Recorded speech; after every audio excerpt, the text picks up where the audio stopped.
Magandang araw mga pre, mayong adlaw pod sa mga Bisaya diha. Sa buhay, hindi laging nasa ibabaw ka, minsan ay nasa ilalim din. Gaya sa larong boxing, may pagkakataon talaga na kahit world champion ka pa ay matatalo ka. Pero normal na yan sa ganyang klaseng larong palakasan.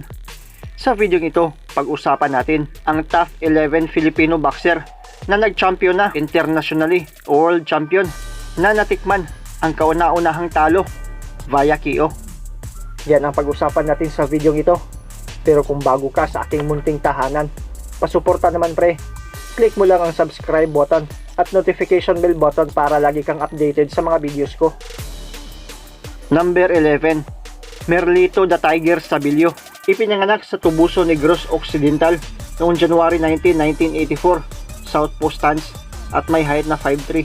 Naging WBO minimum weight champion nang natalo niya ang Colombian na si Luis de la Rosa via 8-round TKO noong 2013 na ginanap sa mismong baluarte ng kalaban. Pero sa ikatlong tangkang pagdepensa niya sa titulo kontra sa Meksikanong si Francisco Rodriguez Jr. ay natalo siya sa kauna-unahang pagkakataon sa kanyang buong karera via 10th-round TKO.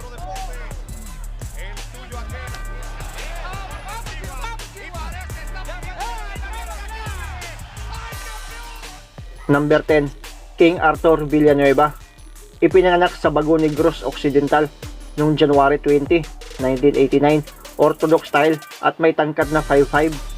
Naging IBF International Flyweight Champion noong 2014 nang nanalo siya via split decision kontra kay Henry Maldonado.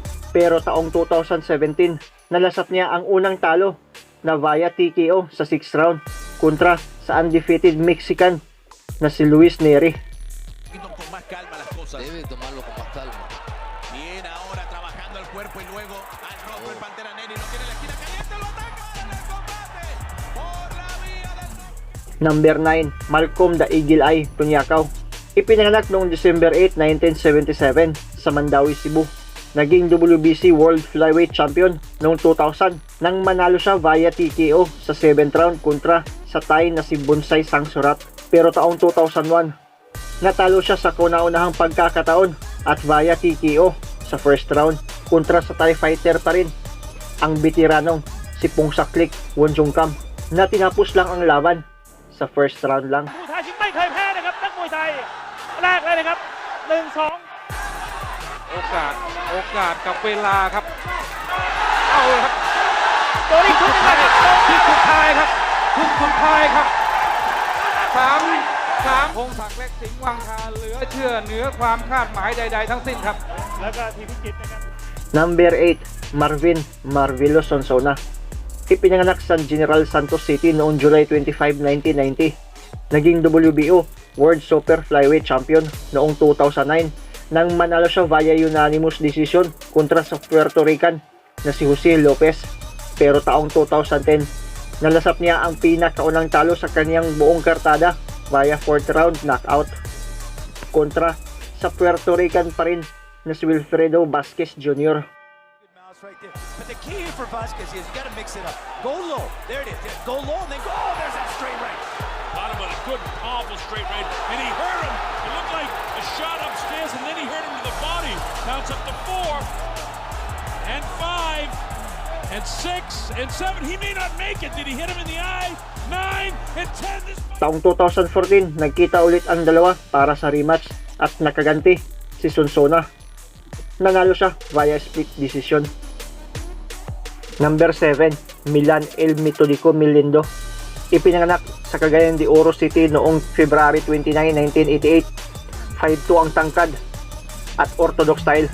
Naging IBF Light Flyweight Champion noong 2017 nang manalo siya via 1st round TKO kontra sa Hapon na si Akira Higashi. Pero taong 2018, nalasap niya ang unang talo na via TKO kontra sa Hapon din na si Kenshiro sa 7th round. Closing seconds of the 7th round, but that right-left eye really is in a shocking state, and it is all over in the 7th round. Number 6, Janriel Cuadro Alas Casimero. Pinanganak sa Ormoc Leyte noong February 13, 1990. 5'4" ang tangkad at orthodox style.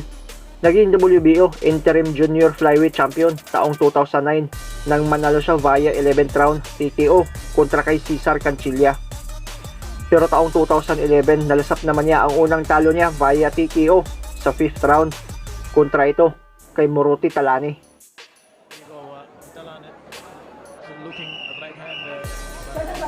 Talani, as I said, following his man and really cutting the corners. Well, could this be the end? Could this be the end? Yes! Number 5, Rey Bumbum Bautista. Pinanganak sa Kandihay, Bohol noong June 19, 1986. 5'6" ang tangkad at orthodox style. Naging WBO Intercontinental Super Bantamweight Champion taong 2007. Nang talunin niya si Marino Montiel via 3rd round TKO. Naging WBO Super Bantamweight Eliminator nang manalo kontra kay Sergio Medina via unanimous decision.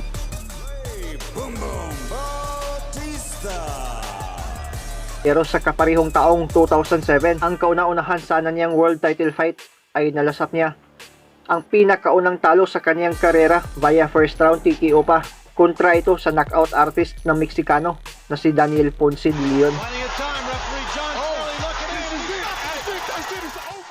Number 4, Romero Robles Dono. Ipinanganak noong October 14, 1995. Naging WBO North American Boxing Organization Lightweight Champion noong taong 2009 nang manalo siya via 9th round technical decision kontra kay Juan Antonio Rodriguez. Pero sa kaparihong taon, nalasap niya ang unang talo na via knockout nang makaharap niya ang rising star ng Mexico na si Ryan Garcia, na tinapos lang ang laban sa loob lang ng unang round.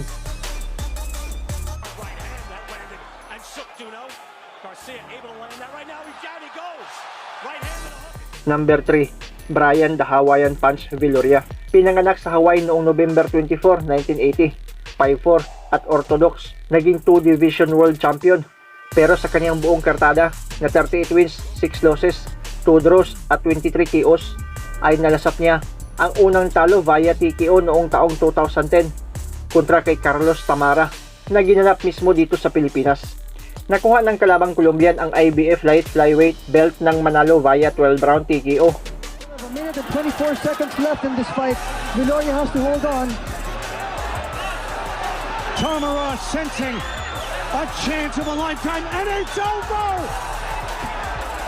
It is over! Carlos Tamara with a shocking upset. Number 2, Nonito the Flash Donaire. Pinanganak sa Talibon, Bohol noong November 16, 1982. 5'6" ang tangkad at orthodox stance. 4 division world champion. Sa kaniyang record na 40 wins, 6 losses at 26 KOs ay nalasap niya ang kaisa-isang knockout loss sa kaniyang karera. Nangyari ito noong 2014 kontra kay Nicholas the Axeman Walters at nakuha sa kanya ang WBA Super Featherweight title sa pamamagitan ng 6th round TKO.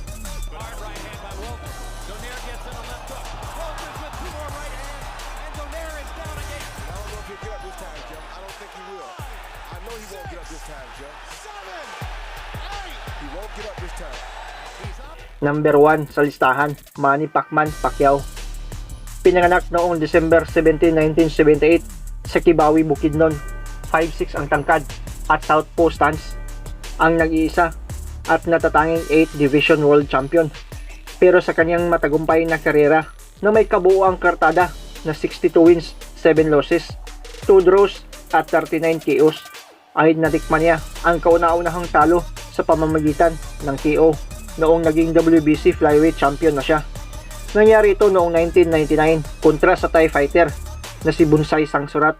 Natalo siya via 3rd round TKO.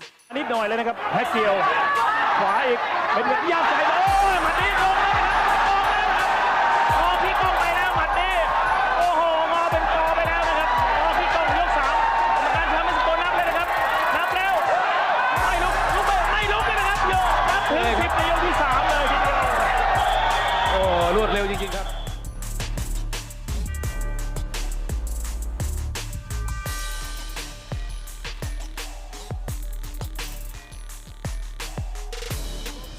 But then Lopez would in fact send Concepcion against the rope and blast away. But of all the things, as Lopez attacks, a left hook by Concepcion. Begins. There's a precedent. Oh, a straight left hand.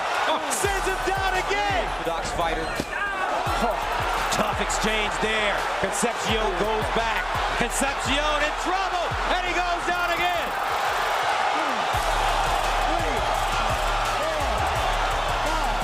And this is over. Emocionaba el público, pero bien se defendía César Juárez. Se acaba esto por la vía rápida y ahí está. Por la vía del knockout, caos. La victoria. García se tambaleaba cuando salía caminando al centro del ring y lo veo muy mal. Creo que se acaba esto por la vía rápida. Patunay lang ito na kahit champion ka na, ay di pa rin dapat magkumpiyansa dahil pwedeng-pwede pa talagang matalo ka pa at kung mamalasin ka, ay via knockout pa. Yan lang muna ang ating munting kaalaman mga pre. Mag-iwan naman ng like kung nagustuhan ninyo ang video. Suporta na rin sa munting tahanan ko. Maraming salamat sa panonood mga pre. Amping.